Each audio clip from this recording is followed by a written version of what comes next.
He just got ashamed. Yeah, because when you Hold that head up high. Be proud. when you went to him and not me, he looked at me like, this is not me. I didn't do this. I'm not trying to make her love me more. Sometimes a girl just needs her dog. Sometimes a guy just needs his bitch. Well, that you have. Always and forever. I'm here for you. Thanks, bitch. Berk. We have so much that we cannot talk about, but we have things that maybe we can talk about.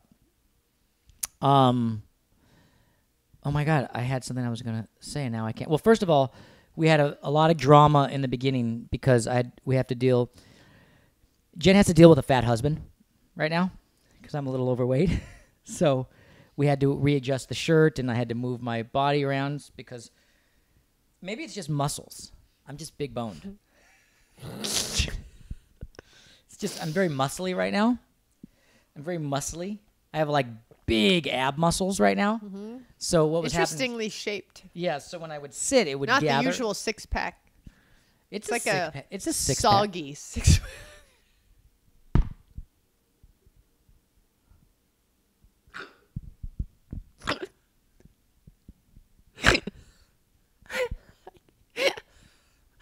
I can't talk. I have the same thing.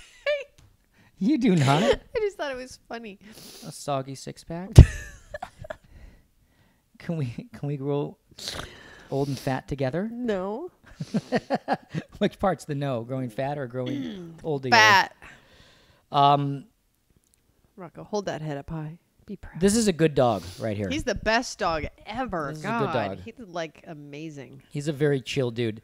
This is why, because I'm not a dog guy. For those that don't know, I'm not a dog guy. Here's the thing. People and their dogs. That's all I can say. People and their dogs. Especially in LA. But this guy is very chill. Oh, Jesus, I'm so shy. Oh, God, you talk about me on the podcast and everyone's @mention me. I'm like a big deal. It's like @mention Rocco. # Rocco. There's like verified on Instagram and Twitter and MySpace and LinkedIn. You're going to get emails from Rocco. Would you like to join Rocco's professional network? LinkedIn. You got to hook me up on LinkedIn. LinkedIn drives me crazy. What's the fuck up with it? What is LinkedIn? I don't even understand it. It's a professional network of some sort. Assholes that send you emails. But then they'll like... It's a professional network of assholes. You get guys and gals that like... When they join LinkedIn, I guess they're like, invite all your contacts. So I get these emails from acquaintances because I'm on their contact list to join them on LinkedIn. And they're like... And it's like... I'm like, I don't do LinkedIn. And not only that, but it's yeah, it never makes sense. Because I'm not a professional. That's for professionals. We're not professionals. You know... Oh, I made notes. My notes are over there. So if I look over there, it's my notes. Yeah. I figured out the key to marriage. I actually figured it out. Now, Don't tell me. We're at 20... I like having problems. Yeah, I know. I don't want to solve our marital problems. We're at 26 years in a few weeks. Together. No, in a week. 26 years in a week. 26 years as a couple in a week. Okay. This will actually... Yeah. This is our anniversary podcast. This is our anniversary podcast. This is our 26 years together podcast. Wow. 26 years since I fucked everything up. For you. I'm so tired from being with you. Can you say stuff like that off the podcast? Oh, sure. Yeah, I'll save it. But what I realized is, my secret is if you and I could just live through emojis and texts, we're fine. When we just text each other. Does that apply to sex too? Can I just text you like some scissors or something? The scissors. As in castration? No. Figurative. So funny. Impressionistic. So funny that you think scissors is what comes to you, not a squirting eggplant. Well, I don't have an eggplant. No, you have the eggplant, and you squirt. Or so in your case, a all squirting about taco. You. In your case, a squirting taco. That's so gross. Yes, but why does scissors come to you? What does scissors have to do with sex? Whatever. Exactly. Okay. So if we could live through emojis, we'd be okay. Because we get along really well in emojis, I find. If I could live single, it'd be good. You want to? I wouldn't push the issue right now. Like if I could just have you when I want you. When would that? How often would that Like, be? once a month. No, I like hanging out with you. Mm-hmm. I just don't like it when you judge me harshly. Right. That's uncomfortable. I'm not even gonna. I'm just But gonna. I be love like, you. Cool. Yeah. Yeah. Yeah. Rock. Yeah. We have a good dog. We're good when we have enough sleep. Well, here's what it is. What I realized is, and I want to say this. So when our kids go back and watch this, I want them to know that they are. Hi guys. That they are. You're grown-ups now. So for our kids that are watching this, Years from now. 15 years from now, 20 years from now, we love you with all of our heart. If they're still talking to us by then, because You are everything that ever mattered stressed. to us. But goddamn, marriage was easy before you guys. I'm just going to tell you both straight out. Here's what this podcast is. I just decided. Okay. This is a podcast to our kids in 20 years. oh, good. Okay. Okay. So we won't get too personal, but I just want to say to our kids 20 years from now, 2037, is that right? You're good at math. 2037. That to our two kids, you little fuckers have made this marriage very fucking difficult. But we love you so much, and we're so proud of all your accomplishments. And thank you for your wonderful kids and our grandkids. We love them so much. But you guys are making this whole thing very fucking difficult. So to the older one, when you wake up at 5:30 and 6 a.m. and need to be entertained and can't just figure shit out for yourself at 5:30 a.m. or 6 a.m., that creates a very tense morning. Okay? So I love you, but when you wake up at 5:30 a.m. or 6 a.m., figure shit out. Go get a book and read it. Okay. Also, I want to hope by now, as you're a young man, that you know what the word patience means. Do you know what the word patience means? Because as a 9-year-old boy, you had no fucking clue what the word patience means. Meaning that when you wanted something, you would ask like a machine gun until you got it. Even if I needed 30 seconds to finish what I was doing. Let it out, baby. Okay, Let good. it out. All right, good. To my younger one, you're an angel, but you touch everything of mine. Can you just put my shit down? You have more toys than most schools collectively have. You don't need to touch my shit. Leave my shit alone. You have roomfuls of your shit. Roomfuls of every toy you've ever wanted. Touch your shit. Leave my shit alone. Don't touch my computer. Don't touch my pocket knife. Don't touch my high-end camping gear. Don't touch my electronic equipment. Leave my shit alone. Don't touch my pens, my markers, and draw on my desk. Don't touch my shit. You got your shit. I got you. We spent so much money so you'd have your shit. Stop touching my shit. Oh, and also, clean up after yourself when you make big breakfasts. And do science experiments. Clean it up when you're done. I don't want to clean up your science. Okay, that's a petty thing. That's pretty awesome that he does a lot of science stuff. So I may have some more things that come back to me on this podcast on things I want to say to my young men. I my have beautiful something young to men. say. Oh, go ahead. Jenna has a few things that she here. wants to say to her young men. I'm the mother of 2 boys. 2 young men. They're men now because they're watching us as young men. Perhaps for the love of all that is holy, by now you've figured out that my help is good. Hallelujah, sister. Sing it. Sing it. When And mama when tries to help you. Reject every move I make to help you with whatever your 9,000 requests are during the day. And then Sing it. I go to help you, and then you blunt me. That turns me into a psychotic person. Sing it, sister. I don't Sing like it. being turned into a psychotic person. Hold my earrings. Hold my gold. Hold my gold. Hold my earrings. I like helping. Gotta a let your lot. mama help you, boys. I'm a good helper. Can't do everything on. You can't ask for help, and then when she tries to help, say, "No, I got it." Or that's not right. Or that's not right. it. That's not it. No.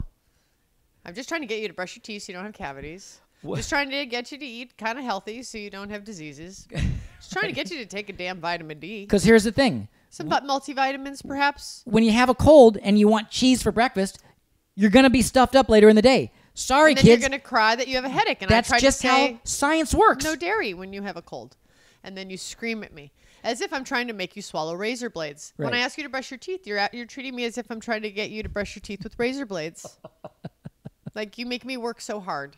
I don't like working so hard on simple things. That makes sense. Because we have I like kids. common sense.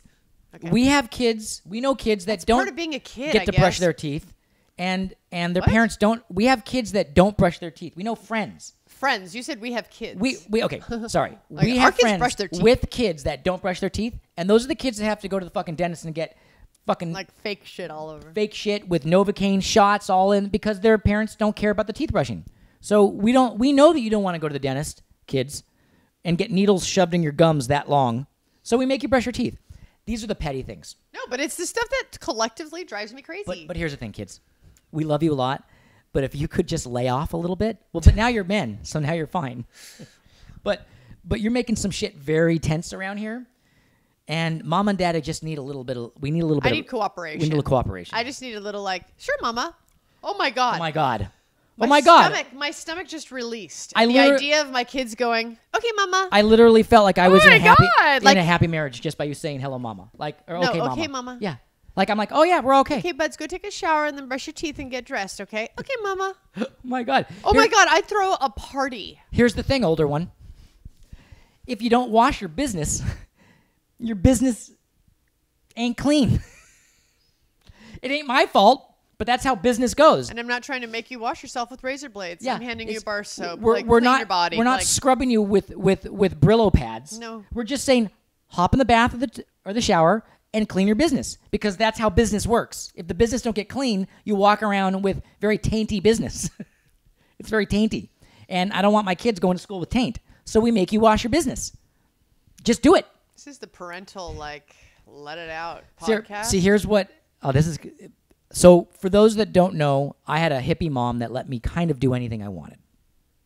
Which So- she now says that was the wrong thing to do. And I've inherited all of the factors that are the result of just letting a kid do whatever the fuck he wants. So when I was a kid, I hated taking a bath or a shower. We didn't have a shower.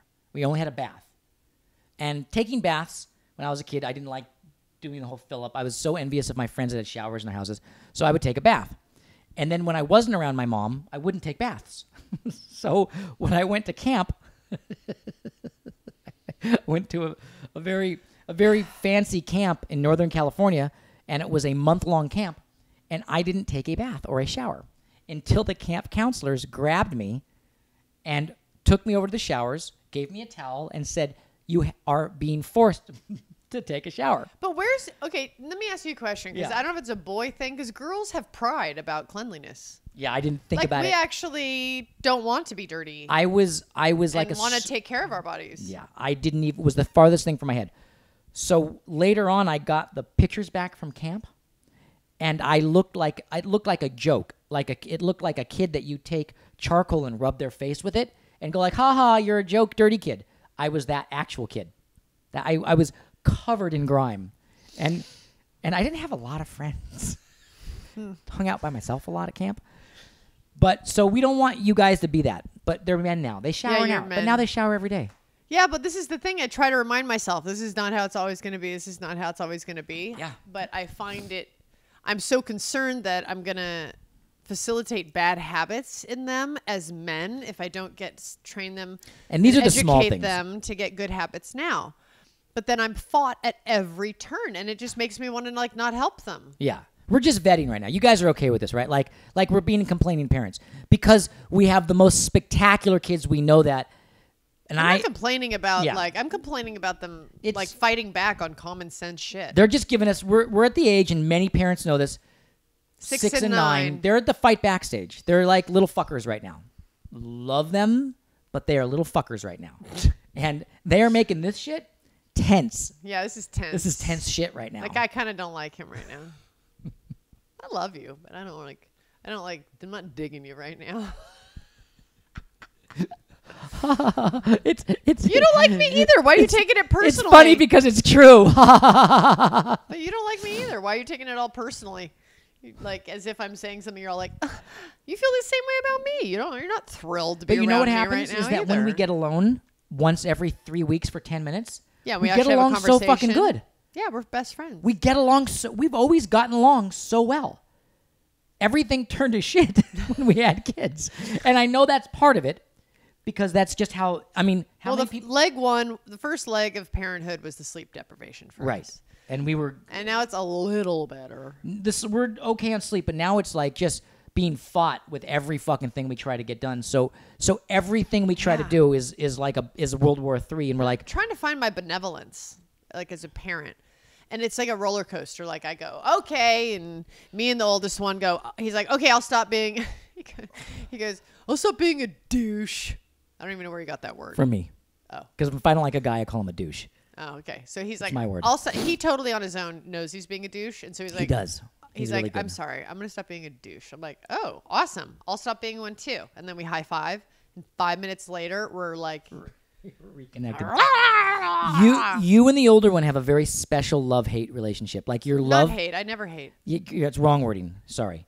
A certain Emotional. love contentious relationship. You love each other deeply. Yeah, all it is when he blunts my help. But he can be challenging with you. Yes. The younger one's much easier. Yes. With that stuff. Yes. Now, what are they He going to actually see? says, okay, mama. He says, okay, mama.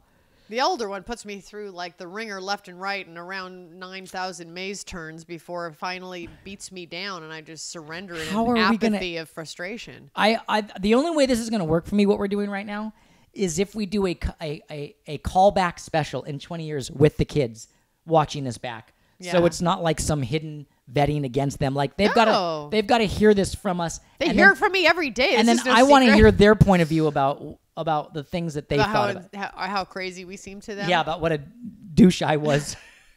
Because I can be okay. Anyway, I'm a little worried that this is just. You just get low on patience. Yes, I do. Yeah, I do.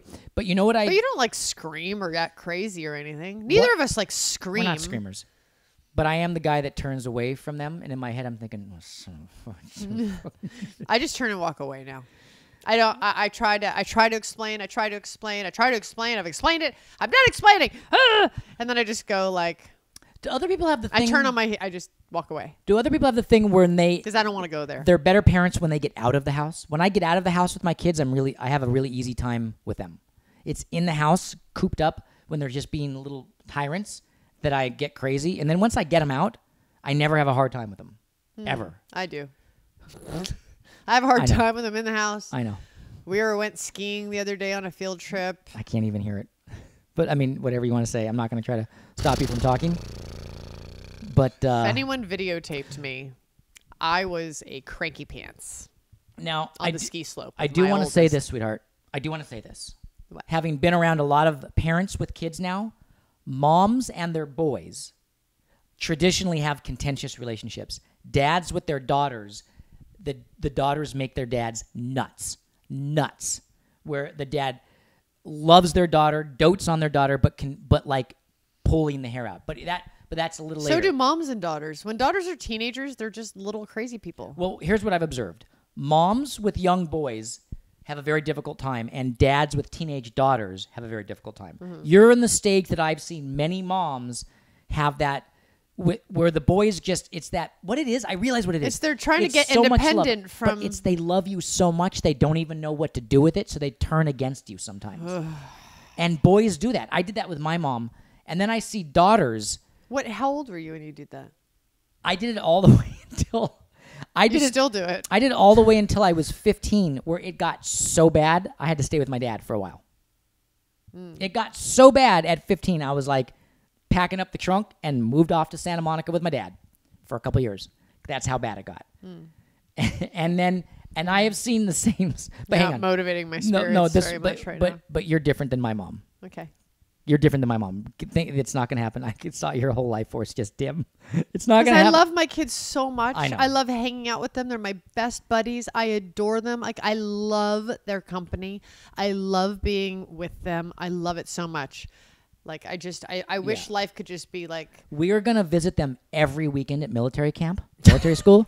And I'm going to tell you, we're going to bring them gifts. They're going to be so happy to see us. I could never do that to my kids.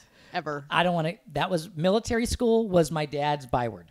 He just kept threatening you with it? Said it every 4 days. Did it work on you, or did you just get sick of listening to it? No. My dad got brochures and got on the phone with them and had phone calls and meetings scheduled. Now, as I went to the apex of teenage rebellion, where I was just being a fucker, my mom gave up completely, had no idea what to do, turned it over to my dad, and my dad was like, yeah, military school. I don't give a shit. Because I didn't live with my dad anyway, so there was no love lost on sending me to military school. He could give a shit. He was like, if you're going to be a good boy, stay with me. I'd love to have you. If you're going to be a shit, military school. And I was still being a shit. So he was like, yeah, we have an appointment. Like, my dad made appointments at military schools, and I'm almost positive that we had one meeting with the military school where I went to the place somewhere and I saw the kids, the cadets, and their fucking things. And I remember that. Did you get feeling, flop sweat? No, that sensation of like first day at school, but everyone looks mean. So it's like the first day of school and bully and unfamiliar surroundings. Like it didn't look warm and cuddly first day of school. Yeah, not military school. I wouldn't think that'd be very warm. I remember like seeing kids and cadets, and I remember making a decision in my head. I was like, okay, I'm done. I'm gonna fucking get my shit together. And did you? Yeah. I got because my dad was like, my mom gave up, and my dad was like, yeah, going to military school. He was serious because my dad wasn't like, he didn't have any huge emotional attachment to where he'd be like super missing me. Right. So you and our kids would know that we would miss them after 4 minutes. Mm-hmm. They know that they'd cry and then we'd cry and it would never happen. Yeah. My dad was like, well, if you're going to be a shit, you just go to military school. I don't want to deal with it. I don't want to deal with your mom calling me every weekend crying and full of tears. I don't want to deal with it. My dad was a busy guy. I don't remember what my parents did. You for didn't discipline. rebel. You were a very good girl. You had no discipline. I did a little lying to stay out late to go to the cool party. I met you right at the stage when you were rebelling. Right at the stage when you would hit the worst of your rebelling stage. I was 19. Yep. And that's when I met you. And you literally went from being a lying little fucker to like having a boyfriend and like just going. It didn't take much to make me act kind, though. I always had like, I wanted to do the right thing and be helpful. I realized something about you recently. What? And so that's why I don't understand when my kids fight me so hard. I don't get it. Yeah. But maybe it's a boy thing. It is a boy thing. And I should just surrender and let them fight back and then be like, Here, I don't know. I'm not sure. I'm going to offer a piece of advice, but I'm not going to make this too deep because I don't want to have us both in tears by the end of this podcast. But here's what I think it is. I'm already crying inside. Okay, good. So you have within you, I'll make it very light. We'll keep it like, ha, ha, ha. You have a real benevolence and humanity nature to you. It's one of the things about you. Many women have that, but yours is like at the top scale of like treating others kind. You're even a person that treats enemies kind. Like people that are dicks to you, you're like, I just want to make good with them. Like, I've seen it on you. Okay. I've seen that with that quality on you more than any person I've ever met anywhere in my life. You have a kindness. When people don't act kind, it literally it's like it puts your roller skates on oil. Your appetite over tin cup. Yeah. Your ass first. You're like, you have no idea what to do. Yeah. When I act unkind to people or you or the kids it makes or my the kids stomach, do. like lurch. And what I've noticed that parents with boys, when their boys are being shits, the ones that have the easiest times are the ones that are able to just eye roll it and be like, you're a little shit right now and move on. Yeah, I got to You take it so personally. I invest in I engage in the upset about it. Yeah. Because you want to teach them to be good men. I'm so flabbergasted. Yes. That they're being such what I feel. Right. I mean, there's kids that are like beyond more. Our kids are great. Our kids are like amazing. Sweethearts. We're being super. It's like my viewpoint of disrespectful and ungrateful, which is really not what most. Right. Like when you see kids out there that are disrespectful and ungrateful, that's not our kids. Yeah. Those are actual shits. Our kids are not shits. They're really good kids. But I don't like any disrespect, any ungratitude. Like I hate it so much. Yes. And so I just have a giant button. It makes you nuts. They just see my buttons to them are like a really fun trampoline. If you could. If I could give no reaction. No, different. I'll even help you more. Not no reaction. Please help It's me. hard. It's hard. But if you could be slightly amused and eye roll about when they're being shits, everything would be different. I'm positive. I'm telling you, it's not easy. Now listen. On the other end of the spectrum, when they're like running around the house with matches and lighters and they want to touch and burn everything, bother me. I go nuts. Doesn't bother me at all. It's the same thing. Like you're like eye roll, like what? They're just playing with mud in the kitchen. You're really good. Like I'll clean it up later. They're making mud pies in the kitchen, and I'm like, hi, you fucking get out of here. Like I can't fucking. I turn into like a. You get so neurotic. I'm like the kids are fucking playing mud in the fucking kitchen. There's fucking mud everywhere. Fuck. And you're like eye roll, and you look at them. If you could take your reaction to when they've decided they want to do candle wax above the bed, and you think it's cute, how you just roll your eyes and laugh, and you think it's cute, and you'll say you'll fix it all later. If you could take that viewpoint to when they're being shits, and if I could take your viewpoint to that when they're being boisterous around or messing everything up, we'd be everything different. See, I have found what I do is I just get the fuck out of the house. The minute I see like oh, they're taking down every single book from the bookshelf that's in a certain order that we've arranged. There's the movie books, there's the art books, and they're taking them all down and they're making a fort with all the books. I wanna take both of my kids and give them a good little shaking. What I do now is I get the fuck out of the house. I'm like, Jen's gonna handle it all, and I get the fuck out. Because when I try to engage them, I turn into an asshole dad. I'm like, guys, don't take the book. Put the book. And I realize now it upsets them reason because they're just being kids and they're innocent. If we could do for each of each other they're not actually what bad you wish I would do, right? We could just switch, right? Yeah, I get it. We've always been that way, though. Yes, we've we're yin always and yang. had we plug in what the other one is. Oh my God, deficient in. Tell me about it. We're just one. Anyone big yin who's and yang. listening to this who has no kids has probably turned it off by now. But if you have kids, I'm pretty sure you're engaged because I think this is a universal problem.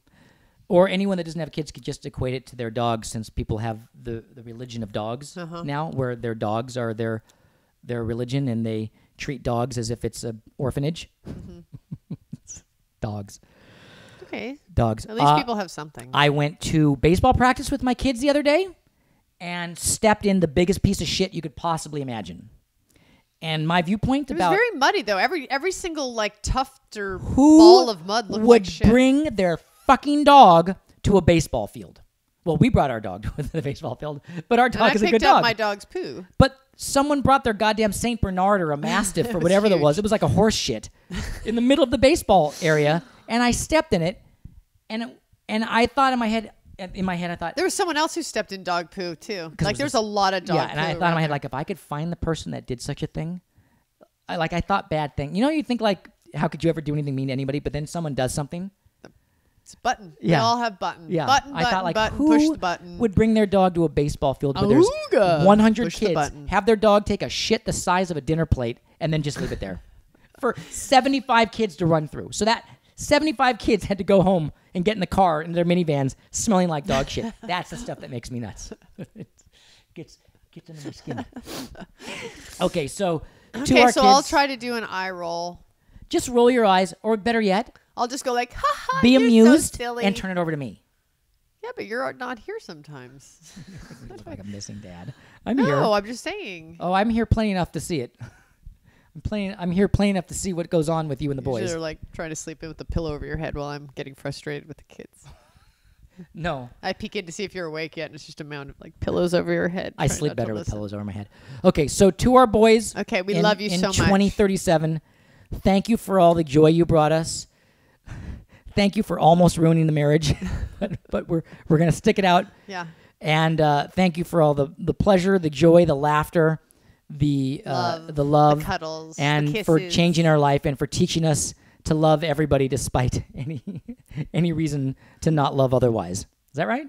Yeah, that sounds good. Yeah. Okay. I'm trying not to cry right now because I love him so much. I know you do. I know the frustration comes out of the love. Totally. I know. Yeah. Because you're a fucking amazing mom. You love him to death. Yeah. I know. I'm telling you, military school 1 week, come back. Yes, ma'am, mama. Oh. Yes, ma'am, mama. It's time for bed. I'm smart. Yes, I'm a ma'am, good mama. person. I'm got good ideas. Like, just give me a yes, mama, from time to time. Jesus Christ. All you mothers out there, fist pump, yo. This shit's hard sometimes. Dude, seriously. No one ever says good job. You're a great mom. Except one day a year on Mother's Day because they're forced to do it from their school, making a fucking art project. A macaroni thank you love letter. Well, at least they get stuff on Father's Day. You mean Mother's Day? Well, on Mother's Day. I mean, on We always make you something on Father's Day. Haven't you forgotten my last 5 Father's Days? Nope. Okay. That's a podcast for the next. That's another podcast for another time. Yep. You love your kids very much. You're a very special mama, and we're very lucky to have you. Damn straight. Very much so. And I'll tell you something. Ooh, and I'll end on a good note. Here's a good note. Mm-hmm. Because of how you are, I'm going to make it light so you don't cry at the end of the podcast. Okay, good. Because of how much love you imbue them with, and I've seen how parents are. You give your kids a lot of love. Like, you teach them about love, kindness, humanity, the things that make Jenna who you are. I get complimented all the time about what good manners our kids have out in the world. They always look at adults in the eye and say thank you. They always Yeah, but ask not robots. permission. It's natural to them. But I mean, they naturally are in communication and They never speak ill to other kids around them. Yeah. They always are the kids that other parents want around because they're the easiest kids to have over because they cooperate, they play nice, they don't get mean, they don't get in fights, and that's all you. They treat everyone like a friend, and that's because of you. And I hear all the time, like, your kids are the best kids to have over because they're appreciative, they're sweet, they're fun to hang out with. They treat my kids so well. They always say they treat my kid really well because they treat people so nicely because of you. So high five to you. All right, so we'll end off on my wife crying because she's a great mom. Happy anniversary. You're an amazing mom. You too. Thank you. I'm a great mom, too. It's true. I'm amazing. And thank you for the lovely apron you got me last week. I'm really enjoying it.